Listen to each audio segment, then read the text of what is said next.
And then they organized a stakeout where as he was biking home from MIT, these cops came out from either side of the road or something like that and started going after him. He describes that he was pressed down and assaulted by the police. He tells me that it's unclear that they were police that were after him. He thought that someone was trying to attack him. He does tell me they beat him up. I was just devastated. The notion of any kind of criminal prosecution of anyone in our family or anything was so foreign and incomprehensible, I didn't know what to do. Well, they execute search warrants at Aaron's house, his apartment in Cambridge, and his office at Harvard. 2 days before the arrest, the investigation had gone beyond JSTOR and the local Cambridge police. It had been taken over by the United States Secret Service.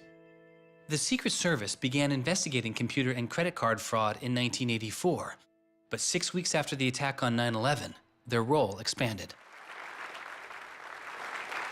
President Bush used the Patriot Act to establish a network of what they called electronic crimes task forces. The bill before me takes account of the new realities and dangers posed by modern terrorists. According to the Secret Service, they are primarily engaged in activity with economic impact, organized criminal groups, or use of schemes involving new technology. The Secret Service turned Swartz's case over to the Boston U.S. Attorney's Office. There was a guy in the U.S. Attorney's Office who had the title head of the Computer Crimes Division or Task Force. I don't know what else he had going, but you're certainly not much of a computer crimes prosecutor without a computer crime to prosecute. So he jumped on it, kept it for himself, didn't assign it to someone else within the office or the unit, and that's Steve Hyman. Prosecutor Stephen Hyman has been largely out of public view since the arrest of Aaron Swartz, but he can be seen here in an episode of the television show American Greed, filmed around the time of Aaron's arrest. He is describing his previous case against the notorious hacker Alberto Gonzalez, a case that garnered Hyman enormous press attention and accolades. Gonzalez masterminded the theft of over 100 million credit card and ATM numbers, the largest such fraud in history. Here, Hyman, describing Gonzalez, gives his view on the hacker mindset. These guys are driven by a lot of the same things that we're driven by. They have an ego, they like challenge, and of course they like money and everything you can get from money. One of the suspects implicated in the Gonzalez case was a young hacker named Jonathan James.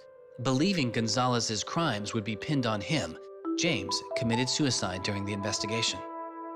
In an early press release describing the government's position in the case of Aaron Swartz, Hyman's boss, U.S. Attorney for the District of Massachusetts Carmen Ortiz, said this: "Stealing is stealing, whether you use a computer command or a crowbar, and whether you take documents, data, or dollars."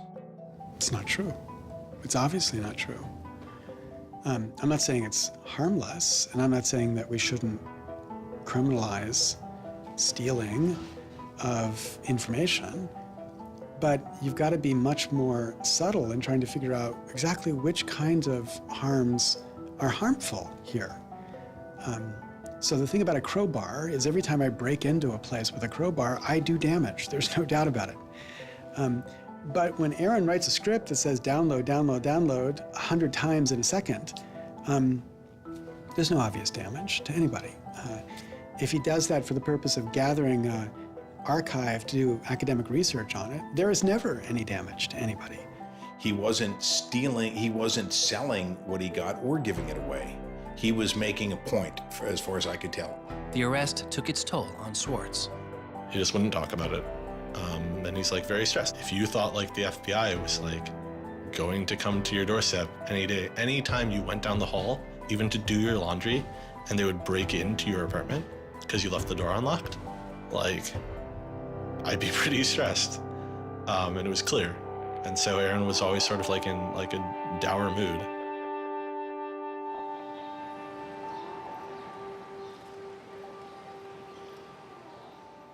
He wouldn't give off any sensitive information about his whereabouts during this time because he was so afraid that the FBI would be waiting for him. It was a time of unprecedented social and political activism. Time magazine would later name as their 2011 Person of the Year, the protester. There was a kind of hotbed of hacker activity going on. WikiLeaks had released a trove of diplomatic cables. Manning had been under arrest at the time. It was unknown whether he was the source of the leak. Anonymous, which is a kind of protest ensemble that has a lot of hackers in its ranks, were going on various sprees of sorts.